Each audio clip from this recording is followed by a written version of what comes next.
শুভ সন্ধ্যা সকলকে শুভেচ্ছা জানিয়ে শুরু করছি বাংলাভিউ সারাদিনের খবর। স্টুডিও থেকে এই মুহূর্তে সরাসরি যুক্ত হয়েছি আমি শ্রাবণী তালুকদার। জানিয়ে দেওয়ার চেষ্টা করব সারাদিনের কিছু নির্বাচিত সংবাদ। আজ রবিবার 1 কার্তিক 1429 বঙ্গাব্দ 16 অক্টোবর 2022 খ্রিস্টাব্দ। জানিয়ে দেব হাতে থাকা কিছু নির্বাচিত সংবাদের শিরোনাম। সিলেটে আজও ভয়াবহ সড়ক দুর্ঘটনা, মারা গেলেন 2 জন। শ্রীমঙ্গলে চা খেয়ে একই পরিবারের 5 জন অসুস্থ। সিলেটে আমেজহীন জেলা পরিষদ নির্বাচন আগামীকাল। নারীর নিরাপত্তায় গণপরিবহনে সিসি ক্যামেরা স্থাপন।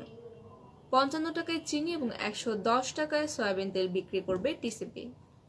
এতক্ষণ শুনছিলেন সংবাদের শিরোনাম, এবারে চলে যাব বিস্তারিত সংবাদে। সিলেটে সম্প্রতি ঘটছে ঘন ঘন সড়ক দুর্ঘটনা। আজও সিলেটের ওসমানী নগরে ভয়াবহ এক সড়ক দুর্ঘটনা ঘটেছে।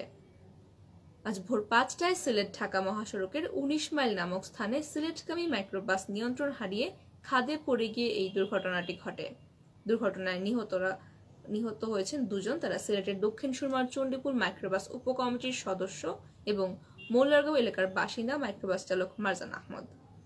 বিষয়টি নিশ্চিত করেছেন শেরপুর হাইওয়ে থানার পুলিশ কর্মকর্তা পরিমল চন্দ্র দেব। তিনি জানিয়েছেন, ব্রাহ্মণবাড়িয়া থেকে মাইক্রোবাস যোগে সিলেট ফিরছিলেন ব্যাংক কর্মকর্তা সৈয়দ লুৎফুর রহমান। পথিমধ্যে ওসমানীনগরের 19 মাইল নামক স্থানে আসলে মাইক্রোবাসটি নিয়ন্ত্রণ হারিয়ে খাদে পড়ে যায়। এ সময় ঘটনাস্থলেই মাইক্রোবাস চালক এবং ব্যাংক কর্মকর্তা মারা যান। খবর পেয়ে হাইওয়ে পুলিশ ঘটনাস্থলে গিয়ে লাশ দুটি উদ্ধার করে মর্গে পাঠিয়েছে। মৌলভীবাজারের শ্রীমঙ্গলে চা খেয়ে একই পরিবারের 5 শিশুসহ অসুস্থ হয়ে হাসপাতালে ভর্তি রয়েছেন। ঘটনাটি ঘটেছে শনিবার সন্ধ্যা রাতে মৌলভীবাজারের শ্রীমঙ্গল উপজেলার ফিনলে টি কোম্পানির ভাড়াওড়া চা বাগানে। পরে তাদেরকে দ্রুত শ্রীমঙ্গল উপজেলা স্বাস্থ্য কমপ্লেক্সে ভর্তি করে চিকিৎসা দেওয়া হয়। সেখানে তাদের শারীরিক অবস্থার অবনতি হলে রাত 10:30টার দিকে মৌলভীবাজার সদর হাসপাতালে রেফার করেন কর্তব্যরত চিকিৎসক। সেখানে ভর্তি করে চিকিৎসা দেওয়া হচ্ছে তাদেরকে। পারিবারিক সূত্রে জানা গেছে, শনিবার সন্ধ্যা রাতে গোপাল প্রসাদের মেয়ে চা বানিয়েছিলেন এবং চা খাওয়ার পর থেকেই তাদের নাক মুখ দিয়ে গ্যাসের মতো বের হতে থাকে এবং 5 জনেরই একই সমস্যা দেখা দেয়। তো পারিবারিকভাবে তাদেরকে পরিবারের অন্য সদস্যরা তাদেরকে হাসপাতালে ভর্তি করেন এবং চা ছাড়া অন্য কিছু খেয়েছিলেন কিনা জানতে চাইলে তারা বলেছেন শুধু চা খেয়েছেন, সেদিন তারা অন্য কিছু খাননি। শ্রীমঙ্গল উপজেলা স্বাস্থ্য কমপ্লেক্সের জরুরি বিভাগের কর্তব্যরত চিকিৎসক অজন্তা দেবী বলেন, হাসপাতালে শিশুসহ 5 জন ভর্তি হয়েছিলেন। তার মধ্যে একজনের অবস্থা খুবই আশঙ্কাজনক ছিল, অন্যরা মোটামুটি সুস্থ ছিলেন। তারা কি খেয়ে অসুস্থ হয়েছে বোঝা যায়নি, তবে লক্ষণ দেখে মনে হয়েছে ঘুমের ওষুধ জাতীয় কিছু এমনটা হতে পারে। তাদেরকে মৌলভীবাজার হাসপাতালে রেফার করা হয়েছে উন্নত চিকিৎসার জন্য। এবার চলে যাব পরবর্তী সংবাদে। রবিবার দিবাগত রাত পোহালে সোমবার 17 অক্টোবর অনুষ্ঠিত হতে যাচ্ছে সিলেট জেলা পরিষদ নির্বাচন। তবে চেয়ারম্যান পদে ভোট না হওয়ায় অনেকটাই আমেজহীন হয়ে দাঁড়িয়েছে এই নির্বাচন। তাছাড়া ভোটার কেবল জনপ্রতিনিধিরা হওয়ায় এই নির্বাচনের ঢেউ স্পর্শ করছে না জনসাধারণকে। নির্বাচন কমিশন ইতোমধ্যেই ভোট গ্রহণের সকল প্রস্তুতি সম্পন্ন করেছে। সোমবার সকাল 9টা থেকে বেলা 2টা পর্যন্ত প্রত্যেক উপজেলায় 1টি করে মোট 13টি ভোট কেন্দ্রে ইলেকট্রনিক ভোটিং মেশিন ইভিএম এর মাধ্যমে ভোট গ্রহণ অনুষ্ঠিত হবে।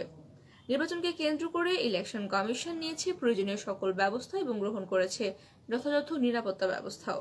সিলেট আঞ্চলিক নির্বাচন কার্যালয় সূত্র জানিয়েছে, প্রতিটি কেন্দ্রে 3 দিন করে নিয়োজিত থাকবে 7 জনের ফোর্স এবং ভোটের আগে ও পরে থাকছে নির্বাহী ও বিচারিক ম্যাজিস্ট্রেট। এছাড়াও কয়েক প্লাটুন বিজিবি, র্যাবের মোবাইল এবং স্ট্রাইকিং ফোর্স দায়িত্ব পালন করছে।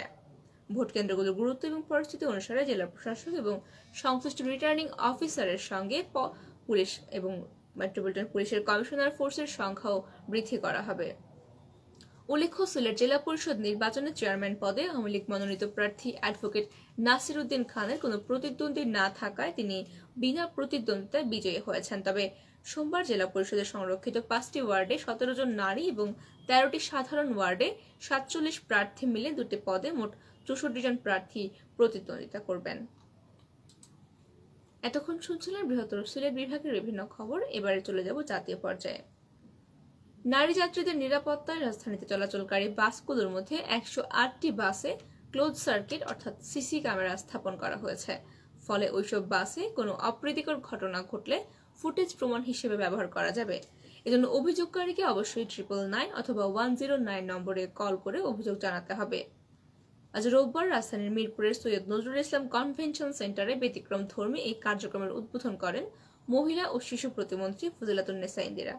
মহিলা এবং শিশু বিষয়ক মন্ত্রণালয়ের উদ্যোগে এই আর্থিক সহায়তা করেছে দীপ্ত ফাউন্ডেশন নামের একটি সংগঠন। অনুষ্ঠানে জানানো হয়, গাবতলী বাস এক্সপ্রেসের মোট 108টি বাস সার্ভিসে পুরো রাজধানী শহরের 108টি বাস সার্ভিসে লাগানো হয়েছে সিসি ক্যামেরা এবং মেইনটেনেন্স এবং স্থাপন বাবদ খরচ পড়েছে মোট বাজেট 2,66,00,000 টাকা এবং 3 বছর মেয়াদী সিসি ক্যামেরাগুলো বসানো হয়েছে। এতে প্রধান অতিথি ছিলেন প্রতিমন্ত্রী ফজিলাতুন্নেসা ইন্দিরা। তিনি বলেন, সরকার অনেক পদক্ষেপ নিয়েছে এবং এদেশে শেখ হাসিনা এসব ঘটনা, এর মধ্যে একটি হচ্ছে নারীদের ক্ষমতায়ন এবং নারীদের নিরাপত্তা ব্যবস্থা। এর একটি অংশ হিসেবে বাসে 108টি সিসি ক্যামেরা লাগানো হয়েছে। মহিলা এবং শিশু বিষয়ক মন্ত্রণালয়ের সচিব হাসানুজ্জামান কল্লোলের সভাপতিত্বে অনুষ্ঠানে অন্যান্যরা উপস্থিত ছিলেন। আগামীকাল সোমবার থেকে 110 টাকা করে লিটার বোতলজাত সয়াবিন তেল বিক্রি করবে সরকারের বিপণন সংস্থা trading corporation of Bangladesh TCB. পাশাপাশি মসুর ডাল, চিনি এবং পেঁয়াজও পাওয়া যাবে টিসিবির এইসব দোকানগুলোতে। মাসজুড়ে দেশব্যাপী 1 কোটি ফ্যামিলি কার্ডধারী নিম্ন আয়ের পরিবারের কাছে ভর্তুকি মূল্যে এই পণ্য বিক্রি করবে টিসিবি। আজ রোববার টিসিবির মুখপাত্র হুমায়ুন কবির এই তথ্যটি নিশ্চিত করেছেন।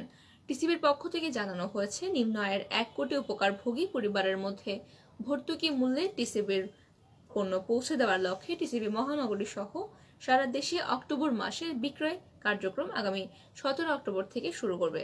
এই কার্যক্রমে ডিলার দোকান বা নির্ধারিত স্থায়ী স্থাপনা থেকে সিটি কর্পোরেশন, জেলা এবং উপজেলায় নির্ধারিত তারিখ এবং সময় পরিকল্পনা অনুযায়ী পরিচালনা করা হবে। একজন ফ্যামিলি কার্ডধারী 55 টাকা কেজি দরে সর্বোচ্চ 1 কেজি চিনি এবং 65 টাকা কেজি দরে 2 কেজি মসুর ডাল, 110 টাকা লিটার দরে 2 লিটার সয়াবিন তেল এবং প্রতি কেজি 20 টাকা দরে 2 কেজি পেঁয়াজ কিনতে পারবেন। সুপ্রিয় দর্শক শ্রোতা, আমাদের হাতে থাকা নির্বাচিত কিছু সংবাদ। এতক্ষণ সঙ্গে থাকার জন্য সকলকে অসংখ্য ধন্যবাদ। সবাই ভালো থাকুন, সুস্থ থাকুন এবং বাংলাভিউর সঙ্গেই থাকুন।